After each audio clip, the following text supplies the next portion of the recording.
My husband asked me to give one of my kidneys to his mother. Prove your loyalty to this family, he said. I agreed. 4 days after the surgery, he walked into my hospital room, but he was not alone. Beside him stood a woman in a deep red dress that flowed like blood, and behind them, a nurse pushed my mother-in-law in a wheelchair. Julian tossed a brown envelope containing divorce papers onto my chest. He didn't know the most important thing, though. He didn't know where my kidney actually went. Before we dive into this story, I want to say that it is an honor to share my journey with you. I hope you find strength in these words. I lost my parents on Interstate 75 near Atlanta when I was only 9 years old. A semi-truck slammed into our car at full speed. My father didn't even have time to swerve, and my mother, sitting in the passenger seat, took the brunt of the impact. From that day on, my life was split in two. In one half, there were my mother's hands that always smelled of cocoa butter, and my father's deep laughter on Sunday mornings when he would toss me toward the ceiling and catch me at the very last second. In the other half, there was only a state-run foster home in Macon with its echoing hallways, iron cots lined up in rows, and the indifferent faces of staff who changed every 6 months and never bothered to remember our names. After I aged out of the system, I got a degree in accounting from a community college, not because I dreamed of numbers, but because it was the only program that offered a housing subsidy. Without connections or money, even a modest entry-level job remained a distant dream. Employers would look at the foster care history on my application and politely promise to call back, a call that never came. I eventually moved to Atlanta and found work as a consultant in a high-end boutique in Buckhead. The work wasn't hard and the pay was meager, but I got to spend my days surrounded by beautiful things, imagining that one day my luck would change, that fate would finally notice my hard work and give me back what it had stolen from me as a child. Julian Vane entered my life 2.5 years ago. He came in to find a gift for his mother's birthday, spent an hour sorting through silk scarves and pashminas, setting one aside, then another. He was tall, confident, with that specific air of someone who had never known want and never had to check his balance before a purchase. I helped him choose a hand-painted silk wrap, never prying or pushing the most expensive items, even though I could have used the commission. He looked at me with an unexpected interest, holding my gaze longer than politeness required. "Do you always speak to customers with such calm?" he asked, paying with a black card that had no limit. "How else should I speak?" I replied. "People usually either flatter or look down on others. I try to do neither." He returned the next day for a scarf we didn't even have in stock. Then he came back again, just to talk, just to stand near the counter while I organized the new collection. A month later, he invited me to dinner at a restaurant I had only ever seen in magazines. I sat across from him, looking at a menu without prices, not understanding half the names of the dishes, unable to believe this was happening to me. An orphan from a group home whom fate had finally decided to reward. "Are you truly all alone?" he asked that night, covering my hand with his. "No family left, no one at all," I told him. "We can fix that," he whispered. We were married 6 months later in a small, quiet ceremony at a courthouse on the outskirts of the city. Julian explained it as his mother's wish not to waste money on a showy event. I didn't argue, though I secretly dreamed of a white dress and a bouquet, of photos I could hang on a wall and show my future children. But the most important thing was that I finally had a family, a home, and a man who promised to be by my side forever. Even if my mother-in-law, Beatrice Vane, looked at me with thinly veiled contempt and never missed a chance to remind me of my unfortunate background. Even if I felt like an uninvited guest in their massive estate in Alpharetta, afraid to walk down the hall or open the refrigerator without permission, I told myself I could endure it all. I would earn their love with patience and devotion, just as I had earned everything else in my life. For 2 years, I tried my hardest. I poured my soul into every detail. I cooked dinners from elaborate recipes that Beatrice barely tasted before pushing her plate away with a grimace.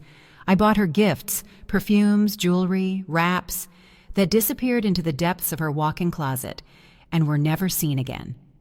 I smiled when she called me her charity case in front of guests. Then, Beatrice got sick. The diagnosis was a death sentence: chronic kidney failure, dialysis 3 times a week at a private clinic. Her heart was weakening by the month. The doctors in their expensive offices shook their heads. The wait list for a donor would take years, and she didn't have years. She had months, maybe weeks. Julian started the conversation in a hospital corridor while his mother lay behind a glass wall, hooked up to a dialysis machine. He dropped to his knees in front of me, right there on the cold tile floor, and took my hands in his. It was a gesture I had only seen in movies. "I know what I'm asking." His voice trembled. "I know it's too much, but you're the only one who can save her.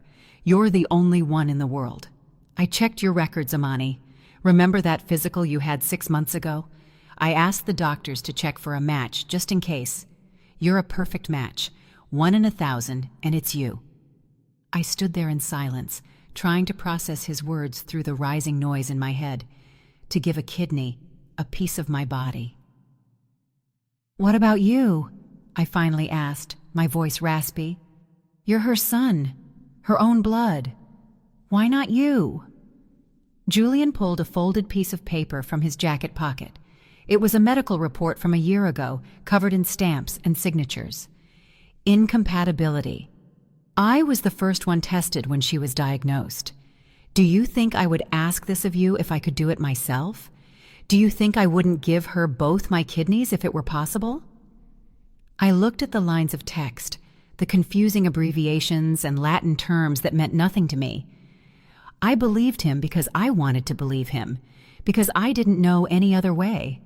My whole life was built on the hope that people were fundamentally good. Julian would never ask this of me if there were any other choice. He loved me, didn't he? For 3 days, he didn't let up. He gave me no time to think, no time to talk to anyone else. He brought me coffee in bed, stroked my hair, said all the right things in the right tone. He held me so tightly I forgot to be afraid. "You'll truly be part of the family now," he whispered in the dark of our bedroom. "Not just a name on a marriage license, but blood and flesh. My mother will love you like her own daughter. I swear it. And after the surgery, we'll fly to Bora Bora, just you and me, for an entire month. You deserve the best, Amani." I imagined Beatrice's grateful smile. I imagined her hugging me for the first time without coldness. I imagined her saying, "Thank you, daughter." And the fear of the scalpel receded. I had wanted to belong to someone for so long. Here was my chance to prove my worth not with words, but with a sacrifice. "Fine," I said on the 3rd day. My own voice sounded distant. "I'll do it." Julian pulled me close, burying his face in my hair. I didn't see the triumphant smirk that crossed his lips. The day before the surgery, I was signing documents in the chief of medicine's office. The stack of papers grew higher and higher. Informed consent, waivers, protocols, each with its own number and seal. My head was throbbing from lack of sleep. The lines blurred before my eyes. "One more here," Julian said, pointing to a clause. His voice was casual, businesslike. "Standard formality for a backup plan. All hospitals require it." I read it without truly absorbing the meaning. Something about the possibility of using the organ for another patient if the primary recipient was deemed medically unfit at the last moment. What did it matter? I just wanted it to be over. I wanted to wake up a week from now when the stitches were healing and the pain was gone, and my mother-in-law would look at me with warmth. I signed the paper.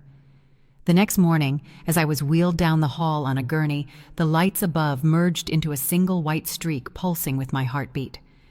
Julian walked beside me, holding my hand. "I'll be waiting," he said at the doors of the operating room, leaning down to kiss me. "The moment you wake up, I'll be there.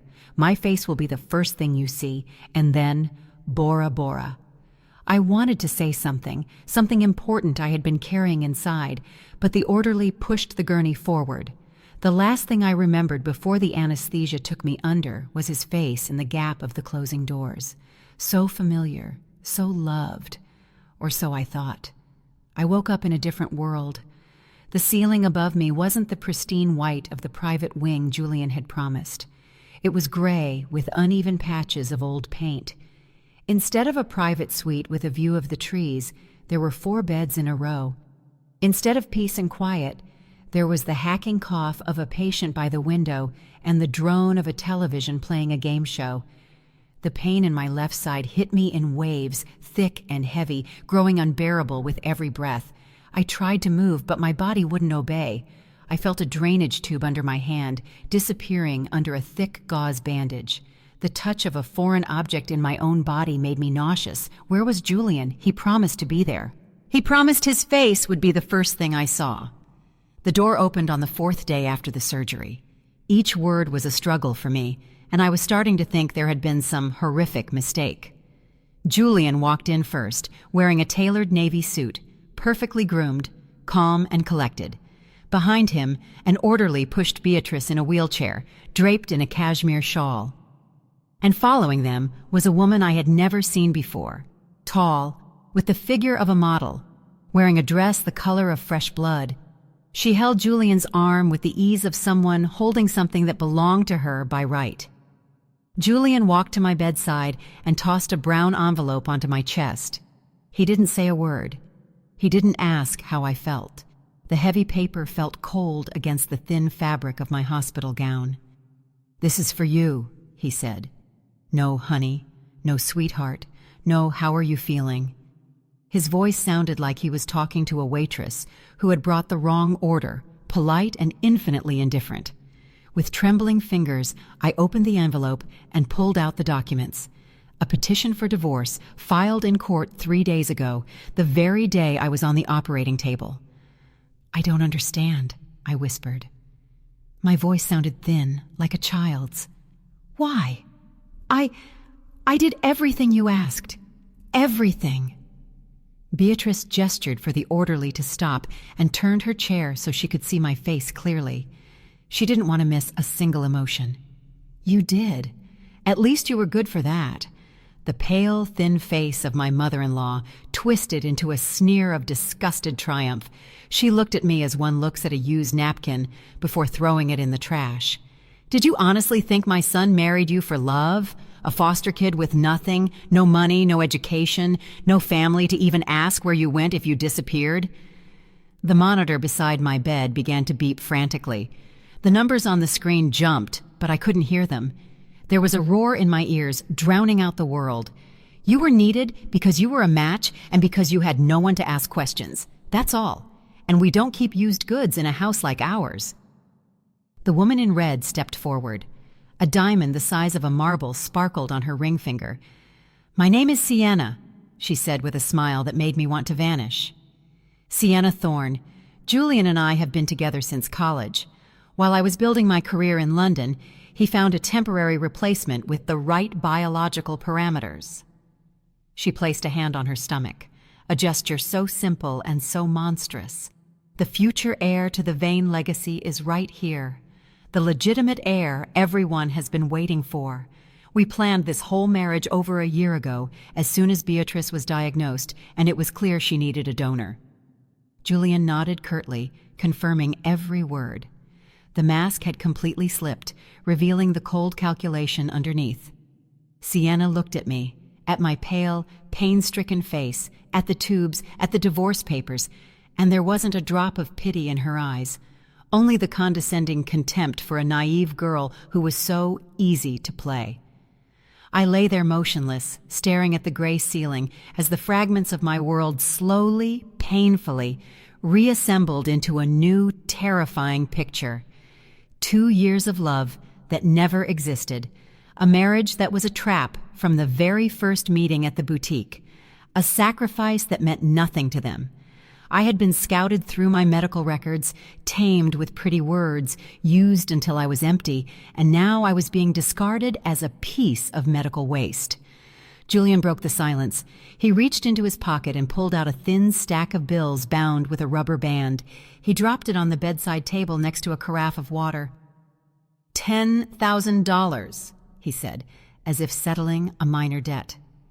"Enough for a deposit on a studio while you recover. Sign the divorce papers without a fight, and we leave on good terms." I looked at the money, at that pathetic stack of paper thrown at me like a tip, and something inside me snapped. I tried to push myself up on my elbows, the pain in my side cutting through me like a hot wire. I spoke through the tears I could no longer hold back. 10,000 for my kidney? For 2 years of my life? I'm going to the police. I'm going to tell them everything. Tell them what? Julian didn't even raise his voice. That you voluntarily signed an informed consent form? Voluntarily, Amani, that's the key word. No coercion, no pressure. That's what any court will see. We have your signature on every document. Beatrice grimaced and waved her hand at the orderly. Let's go. It smells like bleach and poverty in here. It's bad for my recovery. Sienna took Julian's arm, and they walked toward the door, all three of them, never looking back. Every step they took felt like a hammer blow to my chest, shattering the last of my strength, the last of my faith in justice.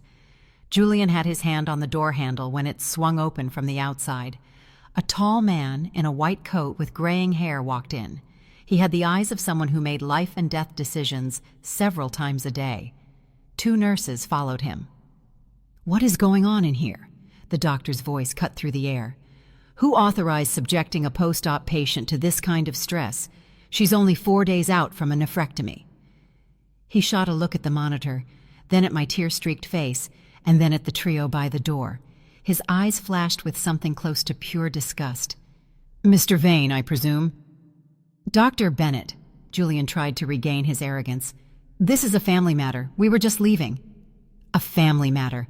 Bennett turned to him, and something in his gaze silenced Julian. "I'm afraid I have news for you, Mr. Vane, for all of you." He paused, and in that silence I felt a tiny, flickering spark of hope. "Your mother's transplant was canceled." The words fell into the silence of the room. No one moved. No one breathed. "What do you mean, canceled?" Beatrice's voice rose to a screech. "I feel better. I'm on the list. You feel better because of the pain management and supportive therapy," Bennett said professionally. "Immediately before the transplant, while the donor's kidney was already being prepared, your final blood work revealed an acute cardiac complication and a previously undetected infection. If we had proceeded, you would have almost certainly died on the table. The surgical board made the decision to abort the transplant." Julian's face turned the color of the hospital walls. Beatrice clutched her side.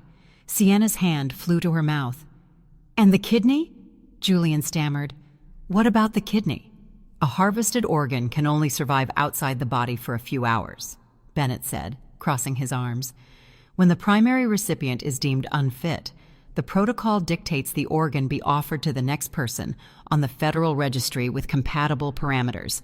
Thanks to a clause in the agreement your wife signed, we had full legal authority to use the organ to save another life." "That's our property!" Julian stepped toward the doctor. "We paid for the surgery. We have rights." "A human organ is not property," Bennett snapped with utter contempt. "It is not a commodity you can put in a fridge and use when it's convenient for you." I lay there, trying to grasp the reality of it through the haze of shock. The document Julian had forced me to sign to control the situation had just backfired. "Who?" I whispered. "Who got my kidney?" Bennett turned to me, and his gaze softened. "The recipient gave permission to reveal his identity to the donor. He wants to thank you personally. His name is Harrison Sterling." The name echoed in the small room like a thunderclap. I didn't know him personally, but everyone in the Southeast knew the name. The founder of Sterling Development Group, the man who owned half the skyline of Atlanta, one of the wealthiest philanthropists in the country. There had been rumors that he had retreated from public life due to a mystery illness. Now we knew why. Julian's knees buckled. He grabbed the bed frame of the neighboring patient to keep from falling. His lips moved, silently repeating the billionaire's name. His textile business and his little estate were nothing compared to a man like Sterling. "Mr. Sterling's assistant asked me to convey," Bennett continued, speaking only to me now, "that he wishes to move you to a private executive suite immediately. He wants to personally thank the woman who saved his life." I looked at the 3 people by the door, the people who, a minute ago, radiated triumph and who now stood with faces white with terror. Julian's tactic changed instantly. His voice became honeyed, pleading. "Amani, honey, forget about those papers. It was a joke, a test. We were just overwhelmed." He reached for my hand, and I yanked it away so hard the pain flared in my side like a hot iron. I didn't make a sound. I just turned to the doctor and spoke with a voice I didn't know I possessed, firm, calm, and ice cold. "Doctor, please call security. There are strangers in my room." Security arrived within a minute. They escorted a struggling Julian out. They wheeled out a cursing Beatrice. Sienna followed behind, her heels clicking on the linoleum, her diamond ring no longer looking quite so bright. The door closed, and the room went silent. The move to the executive suite on the top floor took less than an hour. The contrast was so sharp, I barely believed it. A wide window with a view of the city, a leather sofa for guests, a private bathroom, a large screen on the wall. Harrison Sterling's chief of staff, Marcus Whitaker, a sharp man with observant gray eyes, informed me that all medical expenses and recovery costs would be covered by the Sterling Foundation. "Why?" I asked, tears flowing again, not from pain, but from the crushing weight of the contrast. "For Mr. Sterling, your gift is a second chance to see the sun rise over Georgia," Marcus replied. "He always pays his debts, always." A week later, when I could sit up without sharp pain, I was visited by Thomas Reed, the head of Sterling's legal department, a man who looked like he had won 1,000 court cases and lost none. He laid out a folder of documents on my table. "Your husband made a mistake, Amani," Thomas said quietly. "During your 2 years of marriage, he registered several assets in your name, a warehouse in Savannah, a stake in his textile factory, a commercial property in Midtown, even the Alpharetta house. He wanted to shield his assets from creditors and the IRS. He was certain you would always be under his control." I listened, unable to believe my ears. Now, by filing for divorce without a claim for asset division, he is legally forfeiting his right to everything held in your name. My advice, sign the divorce papers quietly. Don't mention the assets. Let the court decree become final. The man who had called me a naive fool had walked right into the trap of his own arrogance. My meeting with Harrison Sterling took place 3 weeks later on the rooftop garden of the clinic. He was about 70, and even in his weakened state, wrapped in a blanket in a wicker chair, he radiated power. "So this is the girl," he said, looking at me from under gray brows. "The woman who gave a part of herself to a demon, only for fate to redirect the gift to me." He spoke directly. He told me he had researched my story, from the foster home to the betrayal. He said he saw something in me that reminded him of his granddaughter who had passed away 10 years ago. "The money from Julian's assets is a start," he continued, "but without the skill to manage it, it will vanish like mist. The world is cruel, Amani. A good person without teeth will be eaten alive." He reached out a wrinkled hand. "Let me be your mentor. Legally, we can arrange an adult adoption. It's just a name change on paper, but in reality, it's family. Enter my world, learn from me, and become a woman who can look at her former husband and see not a giant, but a pathetic insect." I remembered Beatrice's sneers.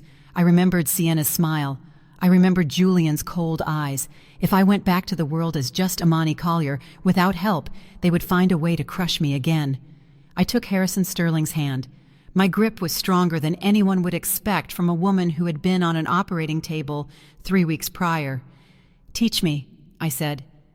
"Teach me how to destroy them." Sterling smiled wide, a predatory glint in his eyes. The months that followed were relentless. 5 in the morning meant physical therapy. 7 meant breakfast with Harrison, reading the Wall Street Journal. Why did the tech sector dip? How does that affect real estate? From 9 to 3, I had private tutors in management, corporate law, and public speaking. From 4 to 7, I sat in on real negotiations at Sterling's offices. I threw myself into my studies with the fury of someone who had nothing left to lose. My community college accounting background was a solid foundation. I just never had the chance to build on it. Every lesson was a brick in the wall of my new identity. I learned to read financial reports, to understand market mechanics, to hold my own among people with power. At night, I sometimes cried from exhaustion. The scar on my side ached before the rain, but in the morning, I got up and kept going. The external changes reflected the internal. My hair was styled into an elegant, sharp bob. My baggy clothes were replaced by bespoke suits from the best tailors. But the real change was in my eyes. No more begging for approval. No more foster kid fear of being unwanted. Only the sharp, analytical gaze of a woman who knew her worth. The reports from Thomas Reed arrived every week. The divorce had been finalized 4 months ago. A judge had signed the decree in a single session, not asking questions about the sudden split. Julian, meanwhile, was planning a lavish wedding with Sienna. A 500-guest gala, a designer dress from Milan, and rings from a jeweler who serviced the Atlanta elite. Beatrice's health, however, was in steady decline. Dialysis 3 times a week, cardiac complications, the bills were piling up. Over $50,000 a month just to keep her stable. He started selling the cars, Thomas reported at one meeting. The Porsche went first, then the G-Wagon. Word on the street is that Vane Textiles is looking for a major investor to cover a massive cash flow gap. He's desperate. I turned toward the window. The lights of Atlanta stretched to the horizon. Then we give him an investor, create a shell company, Phoenix Investments, no visible link to the Sterling Group, a Delaware registration, nominee directors. What is the end game? Thomas asked, pen ready. Not to buy his company, that's too quick, too merciful. No, we're going to put a golden noose around his neck, one he will happily tighten himself, thinking it's a life preserver. The invitation to an exclusive black tie gala for Sterling Development investors arrived for Julian via courier 2 weeks later. A heavy, gold-embossed envelope. It hinted at a potential partnership with a promising textile manufacturer. He didn't ask why a giant like Sterling was suddenly interested in his sinking business. He didn't check who was behind Phoenix Investments. He only saw the zeros on a potential check and was already calculating how many problems he could solve. The restaurant on the top floor of the Westin Peachtree Plaza was glowing that evening. Hundreds of lights reflected in crystal glasses and diamonds. Julian stood at the bar adjusting his cufflinks, scanning the room for the representatives of the investment fund. Harrison Sterling stepped onto the small stage and tapped the microphone. "Ladies and gentlemen, allow me to introduce the new CEO of Phoenix Investments, my associate, Amani Sterling." I walked down the stairs in an emerald green silk gown. A diamond necklace, a gift from Harrison for completing my training, shimmered around my neck. My voice, as I spoke about seeking partners with clean reputations and transparent records, was steady and firm. Sienna's glass slipped from her fingers and shattered on the floor, drawing the eyes of everyone nearby. Julian stood frozen, forgetting to breathe. The woman they had left to die in a public ward was now the head of the most powerful investment firm in the region, the host of the evening, the center of every gaze. "That's impossible," Sienna whispered, grabbing Julian's sleeve. "We have to leave, now." "Wait." Julian brushed her hand away. "She loved me once. Maybe she still does. This is our chance, don't you see?" He pushed through the crowd and called my name. I turned. My face was a mask of polite void. "I'm sorry, do we know each other?" "Amani, it's me, Julian. Your husband." I tilted my head slightly. "Ah, yes, Mr. Vane. I've read your file. My analyst prepared it. Falling revenue, overdue debt, a massive cash flow gap. Interesting. Come to my office on Monday. We'll discuss possibilities. But be warned, only business. No personal topics." On Monday, Julian sat at the far end of a long mahogany conference table, surrounded by lawyers and analysts who shredded his falsified financial report in minutes. The numbers didn't match the bank statements. The vendors didn't exist. The revenue had been inflated overnight. Despite all this, I paused, letting the silence hang over the room. "We are prepared to invest $2 million. Julian looked up, unable to believe his luck. "A convertible loan," I continued, "collateralized by all shares of the company and the personal assets of the borrower. If sales targets aren't met in 3 months, everything transfers to Phoenix Investments. Surely a professional like you, Mr. Vane, is confident in his own abilities." He signed it without a second thought, desperate to lock in the deal. After he left, Thomas Reed didn't hide his grin. He just took a loan against assets that, by court decree, belonged to you, Amani. The Savannah warehouse, the Midtown property, the Alpharetta house. Attempting to pledge someone else's property as collateral is bank fraud. That's a federal offense, 10 to 20 years. I leaned back in my chair. And the targets we set? They're impossible. We've already blocked his main distribution channels by pressuring his key clients. The file on Sienna arrived a week later. Photos, bank statements, medical records. Sienna at romantic dinners with a man named Trey, a local club owner with a criminal record.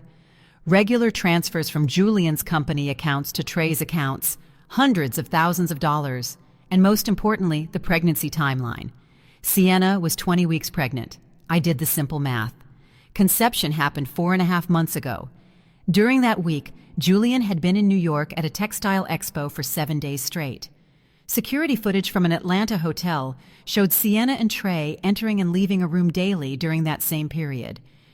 "The child isn't his," I noted, closing the folder. Sienna planned to bleed him dry and run off with her lover as soon as she got access to a large enough sum, Marcus confirmed. A classic scheme. Julian, emboldened by the contract, invited me to dinner to celebrate the partnership. A restaurant in an old historic mansion. Candles, white tablecloths, live music. He turned on the charm, confessing his regret like a man haunted by his conscience. "My mother pressured me, you have to understand. She was always so controlling. And Sienna, she was a mistake, a burden I'm ready to drop. I always loved you, Amani. I'm ready to leave her tomorrow, put my mother in a state home. Anything to have you back." The digital recorder in my purse caught every word, every inflection, every betrayal. "I'll think about it," I said, standing up and draping my coat over my shoulders. "Enjoy your dinner, Julian. It might be the last one you have at this level." The 3 months expired in mid-March. The team from Phoenix Investments arrived at Julian's office with security and federal agents. He was sitting at his desk, confident in yet another forged report showing a 200% sales increase. But the audit revealed empty warehouses, idle machinery, and ghost contracts. "The FBI is in the lobby," Thomas said, packing the documents. "Bank fraud, wire fraud. You're looking at a very long time, Mr. Vane." Julian bolted through the back exit to his car, racing to the hospital to say goodbye to his mother before the inevitable arrest. In Beatrice's room, he found Sienna frantically stuffing his watches and gold cufflinks into her designer bag. What are you doing?" he gasped. "Leaving, you idiot, before the feds get here. I'm not going down with you." The door opened, and I walked in, wearing a white suit, calm and cold as a Georgia winter. I dropped a folder on the floor, and the photos scattered. Sienna with Trey. Bank transfers. Medical records. Julian grabbed the photos. His face turned a deep, angry purple. "The baby? It's not mine?" "Type O blood," I said without expression. "You're type A. Sienna is type B. Basic genetics, Julian. High school biology." He struck Sienna across the face with such force she flew against the wall. She screamed, "You're a loser! Your mother is a fossil! I hate you both! I've always hated you!" Then I pulled out my phone and played the recording from our dinner. Julian's voice filled the room. "Sienna is a burden. The baby was a mistake. I'll put my mother in a home. She's a nuisance with her illnesses." Beatrice, hooked up to her machines, heard every word. Her son, the one for whom she had humiliated me, the one for whom she had demanded my kidney, was planning to discard her like old furniture. The monitors began to beep frantically. The old woman gasped, reaching a bony hand toward me, clawing at the air. "Help me, daughter. Please." I walked to the bed and looked at that hand, the same hand that had waved dismissively when she called me a charity case. "My kidney was a gift of love," I said. "I would have given it to the mother I lost when I was 9. You are not my mother, Beatrice. You are the woman who ordered her son to divorce me while I was in the ICU, bleeding and wondering if I would live." The monitor flatlined into a long, high-pitched whistle. Julian was sobbing on the floor. Beatrice's heart hadn't just failed from kidney disease. It had broken from the betrayal of the only thing she loved. I turned and walked out of the room, never looking back at the chaos behind me. The arrest happened 2 days later at his mother's funeral. The ceremony was pathetic. A few distant relatives, the funeral home staff. News of the bankruptcy and the criminal case had turned the Vanes into pariahs. Sienna had been picked up at Hartsfield-Jackson Airport, trying to board a flight to Dubai with a suitcase full of cash. As the casket was being lowered into the damp Georgia red clay, 2 plainclothes agents approached Julian. The handcuffs clicked shut right there by the grave. They were leading him to the car when he noticed a black Mercedes parked on the cemetery lane. The tinted window lowered a few inches.